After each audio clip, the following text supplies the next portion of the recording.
ஒடிஷாவில் ரத யாத்திரை முடிந்து பூரி ஜெகநாதர் கோவிலுக்கு திரும்பும் பகுதா யாத்திரை விமர்சையாக நடைபெற்று வருகிறது. அந்த காட்சிகளை பார்க்கலாம். ஒடிஷாவின் புகழ்பெற்ற பூரி ஜெகநாதர் கோவிலில் ரத யாத்திரை என்பது ஒடிஷா மட்டுமல்ல, ஒட்டுமொத்த தேசத்திலும் மிகவும் பிரபலமான ஒரு நிகழ்வு. இந்த பூரி ரத யாத்திரை முடிந்து பூரி ஜெகநாத சுவாமி கோவிலுக்கு திரும்பும் யாத்திரையை பகுதா யாத்திரை என்று அழைப்பர். அந்த யாத்திரையானது தற்பொழுது கோலாகலமாக அங்கு நடைபெற்று கொண்டிருக்கிறது.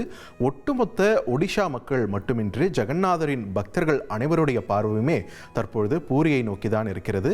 பிரசித்தி பெற்ற ஜெகநாதர் கோவிலில் ஜெகநாதர் தற்பொழுது கோவிலுக்கு திரும்பக்கூடிய பகுதா யாத்திரை பிரம்மாண்டமான முறையில் அங்கு நடைபெற்று வரக்கூடிய காட்சிகளை நாம் திரையில் பார்த்து வருகிறோம்.